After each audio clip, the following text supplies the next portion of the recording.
Hello everyone, update about the galaxy. So here we are, the galaxy. I don't know if people get to see this very often, but this is like the stars and stuff we have. I think later I'm gonna add arms. I don't think it should be too difficult. But anyways, this update's pretty big.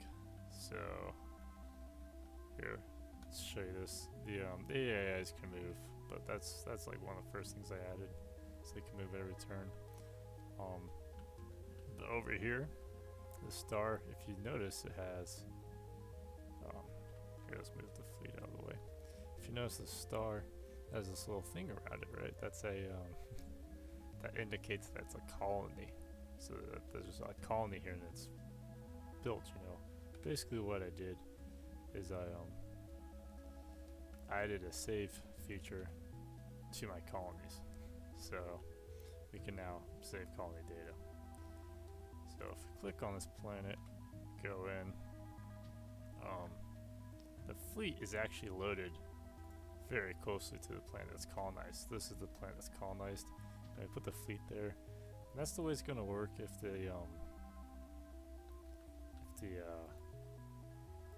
everyone is friendly, you know, if like no one's invading you. It just makes the game a lot faster. Because I did notice it's kind of taking a long time to test stuff out. I mean, it was taking so long, I had to like reprogram where the moons were going because they kept getting in my way, you know. So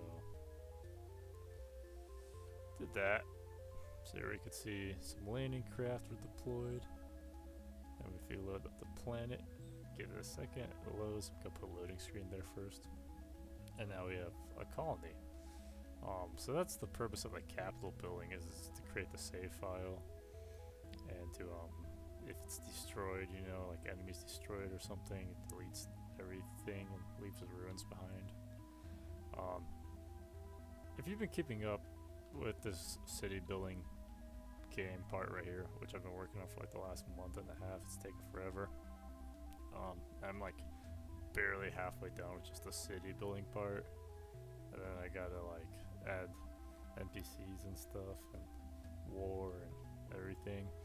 Then I have to like redo the art style. But yeah, if you've been keeping up, you know that this is like a warehouse right here. This is our agricultural placeholder. That's the capital. This is a port, deploys the boat. This is a water tower, it collects water and then radiates it out here. You got some solar panels. You got like a little building here. This is a road. Oh, check this out. I added a bridge. Here, let's get a constructor down here. Yes, I can show that off. I added a bridge. You can navigate across it. Like here, you can kind of like see the roadways path. So it works. Here's the mine. Definitely gonna redo this, make it bigger, more fantastic, and everything. Yeah, so check this out. Come on.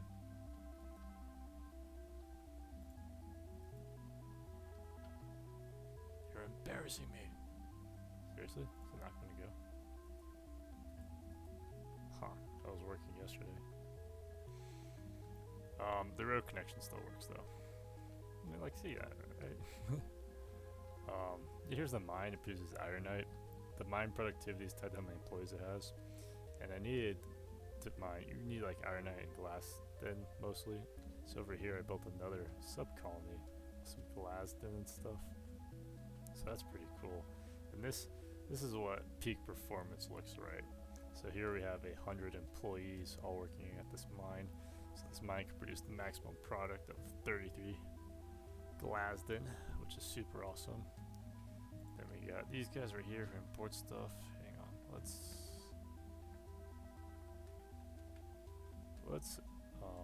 put a constructor down here and show. So let's say we want to build a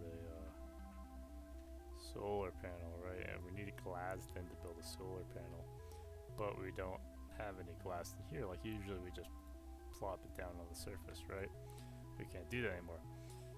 Well, we can, but I'm saying like we ran out of like cargo ships, right? So the idea is the colonies to be self-sufficient. So this guy, I think I showed this in the other episode called Supply Chain Logistics. This guy will talk to the warehouses and he'll order Glasden. So this solar panel right here is gonna call him to build it in a second. Kind of taking a while.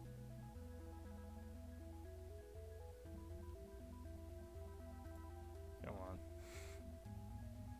Whatever. It's all. Alright, there we go. Calls him. He searches the warehouse. He can't find anything. He can't find Glasden. Searching the warehouses again. He's ordering some Glasden.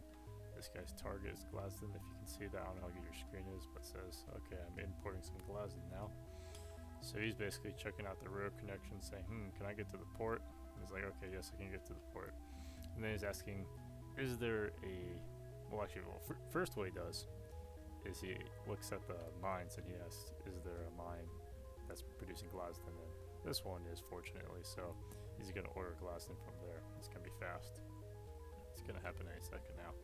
But if there wasn't, he'll be asking this guy, hey, can I access this guy? And if that says, oh, you just got some Glasden. Okay.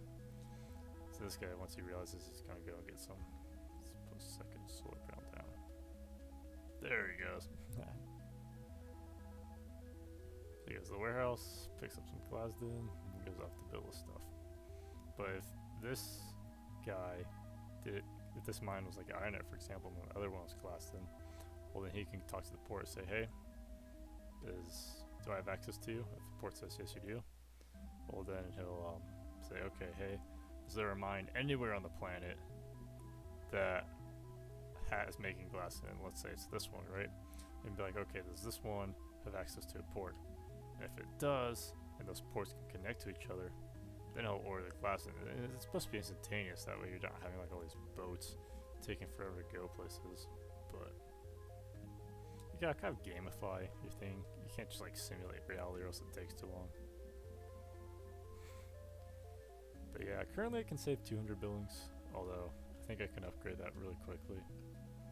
I think I'm gonna write a program in C++ just to speed up the writing of my INI files, because I have to like manually put every data point in.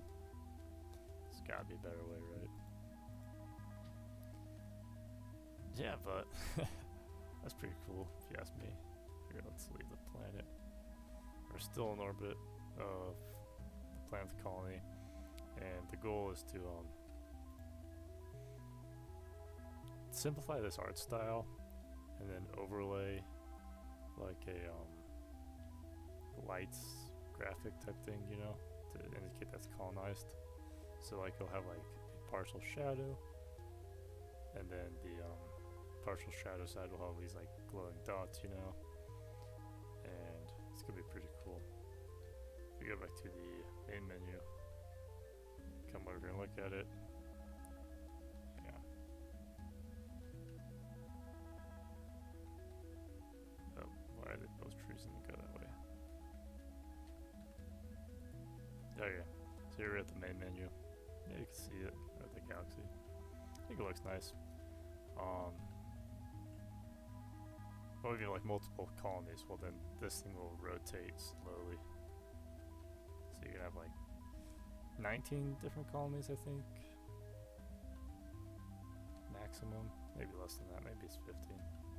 You can have 6 moons, plus another 9 moons. So that's 15 right there, plus 4. Yeah, okay, you have 19. Yeah, anyways, the goal is to imitate, or not imitate, but be inspired by this Kurzgesagt art style I found, which I think is pretty cool. Let's see if they have one with a planet. I was looking at. Like, you see that? Oh. Yeah, let's look at this one. If we can replicate that, I think that'd be pretty cool. I mean, obviously you gotta make the game a little bit simple for the art style. Like, you know, it's just a little 2D game. You can gamify it somewhat. It doesn't have to be photorealistic. Nor do I think I can do. This one's kind of cool. This one I don't like as much.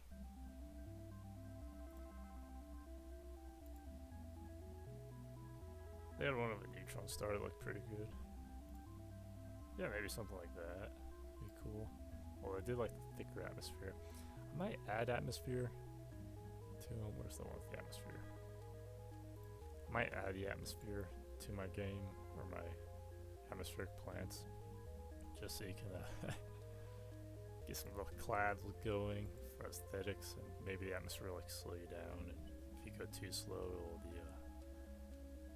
if you hit it too fast, it'll destroy you. It's a black hole. Kinda cool. What's this, like an asteroid? There's a lot of potential here. I think I'll add my own little flair to it, but definitely a lot to learn from this art style. I think I also want loading screens, but I don't want to go make them, you know. Anyways, thanks for watching.